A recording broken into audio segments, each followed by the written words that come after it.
What is going on, guys? And in today's video, we're here to react to Game Theory: Ash's Age finally solved. I've been waiting for this video to come out for so long, and it's finally here, and we're about to figure out what Ash's Age really is. Also, if you guys want to recommend me videos, please post it down in the comments below. And without further ado, let's get right to the video. Okay. No one wants to do the research. No one really needs to know. No one. Did you make a song just to complain? Enough to watch the show. Each time I try, gonna get even more frustrated. Each night I cry. Why is this theory so complicated? It's a YouTube world we live in. Do you actually have to watch videos we watch for free? I've been working on this vid for far too long, and I'm going stir crazy for this Pokemon theory. Pokemon Word theory. best. For my favorite Pokemon is Miss Phanpy. Miss Phanpy. Last episode in our quest to calculate Ash's true age, we used every trick that I had in the book. From island fruit, weather patterns, school schedules, and Japanese exclusive airline clips to make it all the way up to Season 9, the Battle Frontier arc, where Ash travels back to Kanto to rest on his yannies. Yeah. Rest on his laurels as the TV Yannies. studios stalled for time waiting for the next generation of video games. Near the midway point of that season, we'd concluded that Ash was 15 and that it was summer. And remember, every time that we pass May 22nd, we celebrate Ash's birthday. So with all that information in mind, let's not waste any more time because we still have 592 episodes of this darn thing to get through before we're caught up with the series. Oh boy, it's gonna be a long episode. So the next time we see the season's change is in episode 431 overall, or episode 157 by the advanced arc, Time Warp Heals All Wounds, which is, without question, the point in this series when all possible craps about the writing were thrown out the window. It is the single strangest episode of Pokemon ever created, opening up all sorts of cans of worms that are probably discussed for another day. Don't believe me? Here's what happens in the episode. Ash's travel companion May finds herself a locket on the ground, which, for no explainable reason, teleports her back in time with Meowth and Squirtle. That alone would make this an unusual episode of Pokemon, but no, they are not done yet. While May is in the past, she changes the course of history by making it snow. So when she teleports forward again, this guy, who used to be dead in the present, is suddenly alive. And this train station, which was completely abandoned in the present, is now fully operational. You know what this means? We mess with the space-time continuum and stuff. What? I can't. Of course you did. Usually the most fantastical part of this series is how Brock doesn't get arrested for sexual harassment, but this just crosses a line. Anyway, all absurdity aside, you can tell it's winter because it's close to the anniversary of this day and no one thinks it's odd for it to be snowing. I didn't hear anything about a snowstorm today. Did you? When is the weatherman ever right? By episode 182 of the Advanced Series, or episode 454 overall of the entire series, we're back to summer. We know this because in the episode Channeling the Battle Zone, Ash catches himself an Aipom. An Aipom that appears prominently with the rest of his team in the 9th Pokemon movie, Pokemon Ranger and the Battle of the Sea. It's a pretty cool name for a Pokemon movie. It's the Pokemon Ranger! Hi-ho, Silver! It appears that nature's protecting arms have gotten quite a bit warmer than our heroes would like. And because it's summer in the movie, we know that Ash has once again passed his birthday, making him now Sweet 16. From there, we're practically done with the Battle Frontier arc. The season ends in winter with its final episode, Home is Where the Start Is. Even though there isn't snow on the ground, we can tell it's winter based on this shot. A clock showing the time to be 5:05 p.m. just before dusk. Looking at Japanese solar calendars to track sunrise and sunset times across the year, we know that this is either happening in October or February. So long story short, it's a do we know they're in Japan or Tokyo? We don't know that. Finally comes to an end, and we prepare to head off to a new region. And you know what that means? A brand new arc means a brand new girl for Ash to have totally platonic relationships with. Episode 1 of Diamond and Pearl introduces us to Dawn, who, just like May before her, is a 10-year-old girl ready to start her Pokemon adventure. And this young lady, Dawn, is one of those people, as her 10th birthday has come and gone, and her Pokemon now waits in the wings. As we established last episode, Pokemon Journeys start on April 1st to parallel the Japanese school year. So this means that yet again, we're near Ash's birthday, his 17th birthday. And on that note, can I please make a public service announcement? Dear Tumblr shippers, please remember these ages. Ash is 17, Dawn is 10.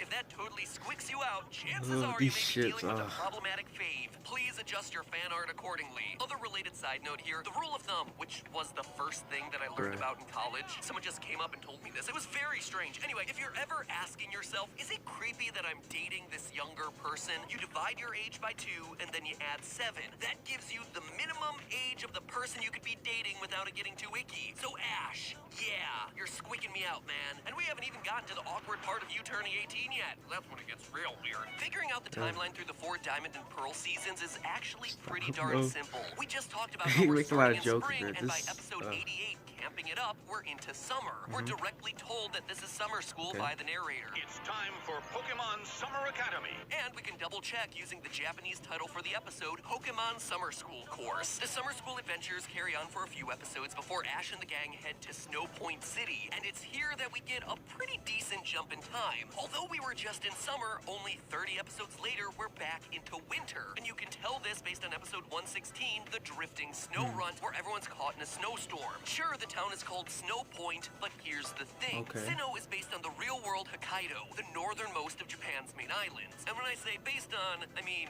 directly ripped off from. Snow Point in the game directly relates to the city of Wakanai IRL. But here's the thing. Even though Wakanai is so far north, it only dips below freezing temperatures between December and March, meaning that the snowstorm that we see Ash and the crew caught in could only be happening during the winter. By episode 126, we're back in school, meaning that we're in the 3rd trimester of the Japanese school year. But praise Arceus because it's not too long before we're back in summer. How do we know this? Well, we've done this enough times in these 2 episodes for you to know the drill at this point. Ash catches himself a Pokemon, in this case Monferno in episode 132, which appears in some other Pokemon-related thing outside of the main timeline. This time, though, I'm not talking about an obscure short made for Japanese exclusive airlines. I'm talking about a movie that raked in more than $50 million in the Japanese box office. Arceus and the Jewel of Light, or as Wikipedia literally translates it, Pocket Monsters Diamond and Pearl the movie. Arceus to Conquering Space, the best Pokemon in all of Pokemon games. Something tells me the people at Wikipedia may have missed fact-checking that one. Although the setting for the movie Machina Town is inspired by Greece, specifically the city of Meteora, which is one of the craziest places I've been to, actually. They just have these monasteries on top of pillars of rock that just hang out in the middle of nowhere. It's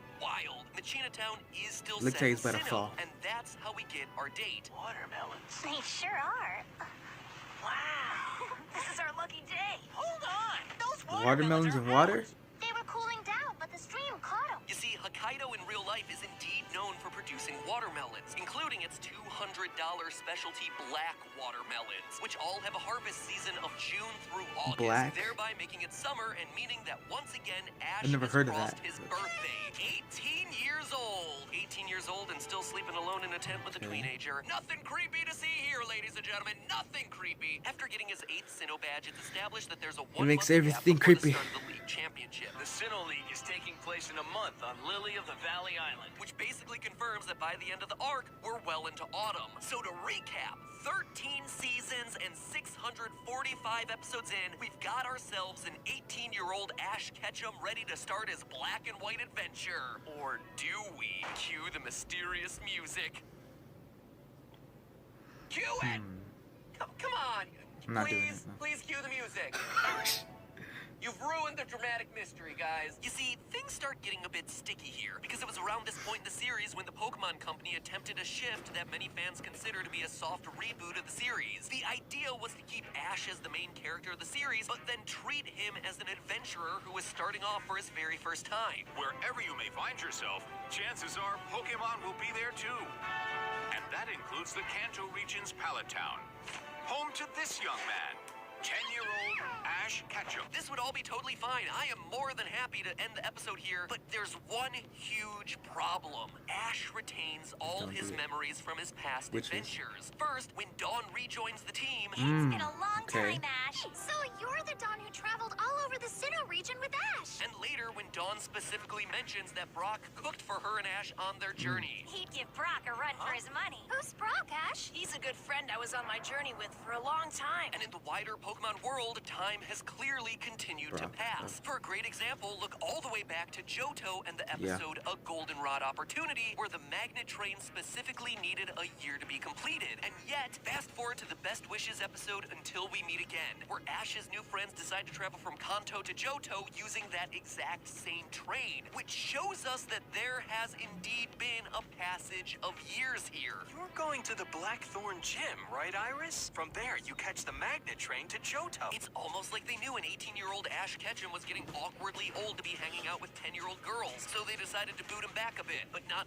boot him back far enough, I guess. Anyway, since it's all still part of the same canon with the same guy and the same memories, I'm gonna keep treating this character like he's the same Ash, even if the Black and White series sometimes has him acting more like a rookie trainer than someone who's competed in 4 regional leagues and has saved the world multiple times from overpowered Pokemon gods. So we plow onward to the actual substance of Black and White, or Best Wishes, as it's sometimes called. As I mentioned earlier, when we left Ash at the end of Diamond and Pearl, it was in the autumn following his 18th birthday. Once we got to the Unova region... The Unova region? Excuse me? What region? The Unova region? Unova region. Unova region? So pronouncing it may not be Unova. as easy as we all thought, but telling the seasons is, thank the Groudon, because of the existence of Deerling, a Pokemon that has different Thank the appearances Groudon. depending on the season. At the start of Ash's Unova journey, we see Deerling in its pink color spring form. They then switch to summer form in episodes 54 and 55 of the season. And with the Deerling now in its summer form, it means we've once again passed May 22nd and another birthday for Ash, thereby making him 19. Oh, wow. We're going by boat. I'm totally psyched.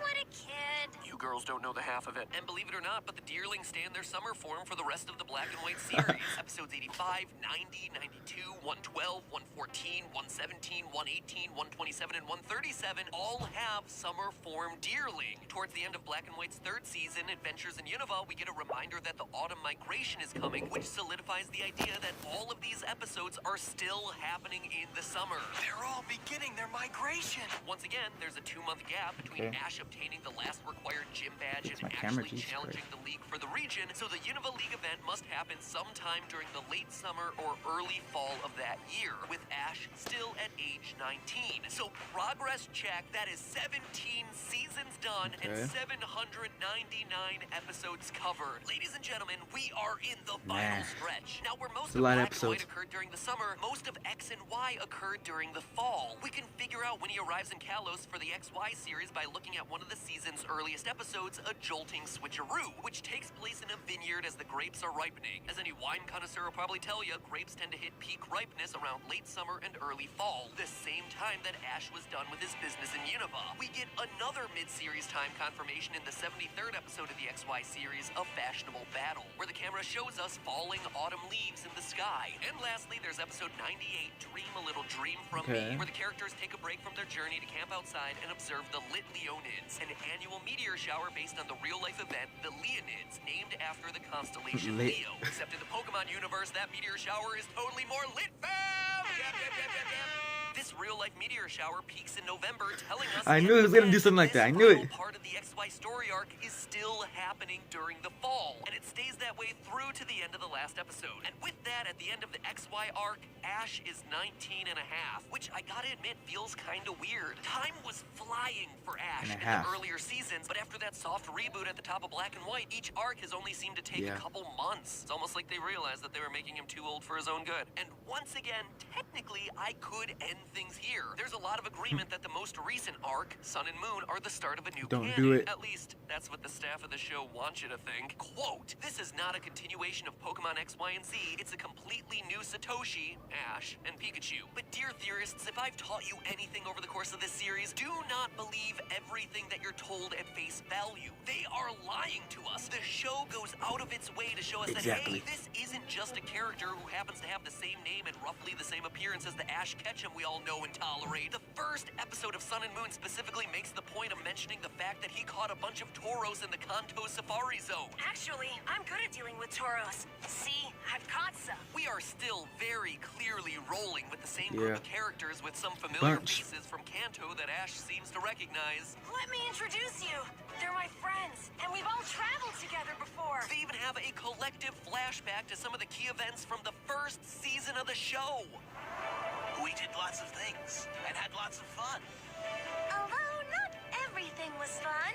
So yet again, I call foul. This is still the same 19-and-a-half-year-old Ash Ketchum. We are following his adventure in these episodes to the absolute bitter end. So the question is, when does Sun and Moon start? Well, it's harder to track the seasons in the Alola region because it's based on Hawaii, which is tropical all year round. Likewise, there are some episodes that take place with visible snow, but that's because they take place on a mountain where it snows year-round due to climate and elevation, not due to seasons. Luckily, though, we get a reference point during the first episode of the Sun and Moon arc. There are vendors selling seasonal produce, which we're told is all fresh. The berries at this market are always fresh and delicious. Sounds great. In that episode, we see lychees being sold, which peak in the summer months between May and September, which means that this season does start during the summer months. In other words, Ash would have turned 20 years old, which makes it kind of awkward that he's still acting like a hyperactive kid who runs off whenever he sees an interesting-looking Pokemon. Hey, don't let the world kill your enthusiasm, Ash Ketchum. No need to be embarrassed about being excited, friend. You do you, and that's where things sit for now. Everything in Alola up to this point has seemed to be happening in the summer months. As for how old Ash is by the end of Sun and Moon, well, that information will have to wait since the current season is still airing. But based on the creators slowing down time for Ash in these more recent seasons, I'm gonna say that Alola ends at the end of summer or late fall, which means he'll still be 20 probably by the end of Sun and Moon. So there you have it. After researching this topic for literal days out of my life, I think I have the most definitive answer that we will ever get. Ash is 19 years and 6 months old at the end of the events of the XY series and turns 20 shortly before the events of Sun and Moon. You haven't changed one bit. I haven't changed, have I? Sorry, Ash. I think you've changed a lot more than you realize. Just watch out for that midlife crisis. It's sooner than you think. But hey, that's just a theory. A game theory. Probably took years off my own life doing it. Hey, if you're in the mood for another Pokemon episode, I have a bunch. Check out the one to the left, or check out the one... See, advertising. Okay, yeah. Well, guys, that was very interesting. I know. I might have said 22 or 21, but I did say Ash. I'm pretty sure I did say Ash was in his 20s. He was 20. I said in this episode he would be 20 years old. I know I said that. I'm gonna watch it back in the other episode because I know I said he was 20 years old. So I got it right, kind of. Alright guys, well, I hope you enjoyed the video. Please go subscribe to Game Theorists because they just make amazing videos, which I really enjoy watching. And I took a deep breath. And subscribe to my channel. Please comment down below videos you want me to react to. Suggest them to me, please. And yeah, I'll see you in the next video. Peace.